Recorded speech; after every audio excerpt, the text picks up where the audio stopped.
Friends, कैसे हैं आप? आई होप आप सभी बहुत अच्छे होंगे। आज मैं लेके आई हूँ आपके लिए एक मोटिवेशनल स्टोरी। आई होप आपको पसंद आए।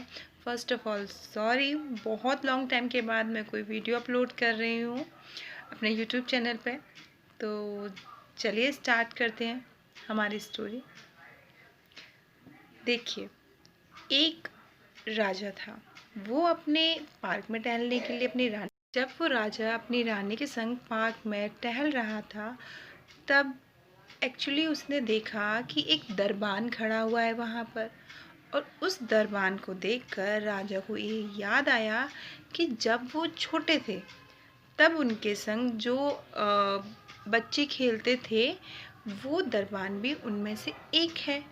उसे देख के राजा खुश भी बहुत हुए, क्योंकि वो उनके बचपन का सखा था कहीं ना कहीं, जिसके संग उनकी खट्टी मीठी यादें जुड़ी थी। भले ही वो उनका दरबान था, बट उन्होंने बचपन में उसके संग खेला था। तो राजा उसके पास गए रानी के संग और रानी को बताया कि इस दरबान के संग मैंने बचपन में खेला है और हम दोनों बहुत अच्छे मित्र हुआ करते थे। और उन्होंने उसकी खैरियत पूछी। दरबान ने बताया और दरबान को देखकर राजा को उसकी फ़िक्र हुई कि इतनी सर्दी में तुम ये एक स्वेटर पहनकर नाइट ड्यूटी देते हो, मॉर्निंग में तक रहते हो, सर्दी कैसे निकालते हो? तुम्हें ठंड नहीं लगती?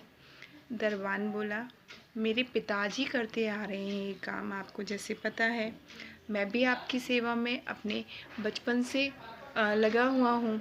तो हमारा जो एक डिवोटीनेस बोलते हैं जिसको, वो चीज़ है, तो वो मैं करता आ रहा हूँ। तो मुझे कभी ऐसी फ़िक्र नहीं हुई कि मुझे सर्दी लग जाएगी, बिकॉज़ ये मेरा काम है तो मैं इसको कर सकता हूँ बहुत अच्छे से। राजा को बहुत खुशी हुई, पर क्योंकि वो बहुत लंबे समय के बाद अपने बचपन के एक ऐसे इंसान से मिले थे जिससे वो मिलेंगे, उन्होंने सोचा नहीं था, पर उनकी मुलाकात हुई और वो तब एक राजा बन चुके थे। तो उन्होंने उसे प्रॉमिस किया, उस दरबान को प्रॉमिस किया, उस गार्ड को प्रॉमिस किया कि मैं तुम्हारे लिए शाही खजाने में से, मतलब जो उनका स्टोर होता है वहाँ से, जो वो अपने वर्कर्स को ड्रेस देते हैं, पर गार्ड्स किसी और के अंडर में आते हैं, तो उनका कहना था मैं तुम्हारे लिए स्पेशली वहाँ से भिजवाऊँगा कुछ, क्योंकि तुम मेरे अंडर में आते नहीं हो, पर मैं तुम्हारे लिए भिजवाऊँगा कुछ। उसके बाद भी वो उसको प्रॉमिस करके गए। अब तो दरबान की खुशी का ठिकाना नहीं रहा। उसने सबको ये बात बता दी कि राजा जी को याद है कि मैं बचपन में उनकी हेल्प किया करता था जब वो शिकार पे जाते थे, या फिर वो कुछ और करते थे या बॉल खेलते थे, तब मैं उनकी हेल्प किया करता था और उनको ये बहुत अच्छे से याद है। और वो मुझे सर्दी ना लग जाए इस चीज़ की फ़िक्र करते हुए वो मेरे लिए गर्म कपड़े भेजेंगे, क्योंकि मैं रात में ड्यूटी देता हूँ और मैं कहीं बीमार ना पड़ जाऊँ, इस चीज़ की फ़िक्र राजा जी को है। तो उसकी एक उम्मीद बन गई थी कि राजा जी ने भी वादा किया है और वो हमारे राजा हैं, और मैं तो उनके संग बचपन में खेला भी हूँ, और उनको जब मैं याद हूँ तो वो मेरे लिए ये चीज़ करेंगे। और इस उम्मीद के सहारे उसने जैसे तैसे अपनी ड्यूटी आने का नाइट में वेट किया, और जैसे ही नाइट ड्यूटी आई वो इंतज़ार करने लगा कि उसके लिए मंत्री जी कपड़े लेके आएंगे, क्योंकि राजा जी तो प्रॉमिस करके गए हैं। पूरी रात वो वेट करता रहा। उसको ठंड लग रही थी जो कभी नहीं लगी। उसको इतनी ठंड लगी, इतनी ठंड लगी, इतनी ठंड लगी कि सुबह वो दीवान की लाश वहाँ थी। सोचिए वो क्यों मर गया। एक्चुअली जब ये खबर राजा को पता चली कि ये चीज़ समझ नहीं आ रही थी किसी को कि वो दीवान क्यों मर गया, पर ये खबर राजा के पास भी पहुंची कि जो दीवान पहरा देता है दरबार पर, उसकी डेथ हो गई है। मंत्रियों ने ये खबर पहुंचाई, एक नॉर्मल वे में पहुंचाई, इस वे में नहीं पहुंचाई कि वो उनके बचपन का फ्रेंड था या उनने कुछ प्रॉमिस किया था। मंत्री को तो कुछ भी नहीं पता था। उसने तो नॉर्मल जानकारी दी कि कारण का पता नहीं चला। उन्होंने तो नॉर्मल कहा कि समझ नहीं आ रहा वो कैसे, क्यों, कोई बीमारी नहीं थी उसको। 20 साल से वो पहरा दे रहा था और उसको तो सर्दी भी एहसास नहीं होती थी, और अचानक उसकी डेथ हो जाना सबके लिए बहुत शॉकिंग चीज़ थी। तो राजा को नॉर्मली इन्फॉर्म किया गया। राजा को जैसे ही ये खबर मिली कि जिस तरफ पार्क है और जिस तरफ पार्क की तरफ जो महल का द्वार है, वहाँ पर जो दरबान पहरा देता है उसकी डेथ हो गई है और कारण ज्ञात नहीं हो रहा, तो राजा खड़े खड़े अपनी चेयर पे एकदम शॉक्ड होके बैठ गए। उनको याद आया कि उन्होंने उसे प्रॉमिस किया था कि तुम्हें ठंड ना लग जाए और मैं तुम्हारे लिए कपड़े भेजूंगा, और ये मेरा फ़र्ज़ है क्योंकि तुम तो वो हो जिसे मेरे बहुत अच्छे मित्र रहे हो। और शायद राजा को ये पता चल गया था कि वो क्यों मर गया। राजा को बहुत अफसोस हुआ कि शायद वो इंतज़ार कर रहा था और उसे सर्दी लग गई।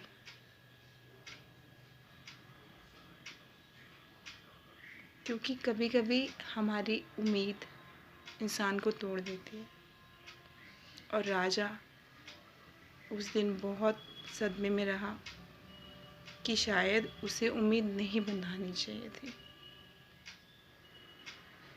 क्योंकि वो एक राजा था, उसकी कोई गलती नहीं थी। उसके दिमाग से वो चीज़ उतर गई, क्योंकि वो दरबान उसके और अदर जो काम है उससे के आगे उतनी वैल्यू नहीं रखता था। पर राजा ने ये जानबूझ के नहीं किया था, ये हो गया, और राजा को इस गलती का बहुत एहसास था। सॉरी, कॉल आ गया, सॉरी, थोड़ा सा डिस्टर्ब हो गया, कुछ कॉल मैसेज आ गया। तो राजा को इस गलती का एहसास हो चुका था। तो इसका मॉरल क्या निकला? देखिए, इसका बहुत सुंदर सा मॉरल निकला है कि हमारी ज़िंदगी में हम ना चाहते हुए भी इंसान होने के नाते जब कोई हमें अपनेपन का एहसास कराता है, हम उससे उम्मीद लगा बैठते हैं। गलती हमारी नहीं होती, गलती सामने वाले की भी नहीं होती, गलती किसी की नहीं होती।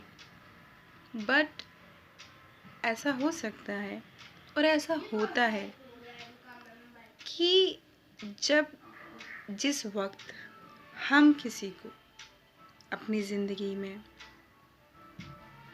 वैल्यू बहुत ज़्यादा देते हैं, मोस्टली उस वक्त उस इंसान के लिए शायद हम उतनी वैल्यू नहीं रख रहे होते हैं।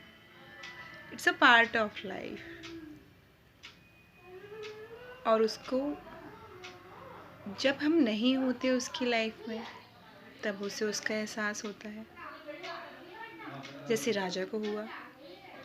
जबकि ऐसा नहीं है कि वो दरबान उनकी लाइफ में बिल्कुल वैल्यू नहीं रखता था। कंपैरिजन टू अदर्स वो ध्यान नहीं रख पाए, ऑटोमेटिकली अपनी लाइफ इस स्टाइल में बिजी हो गए।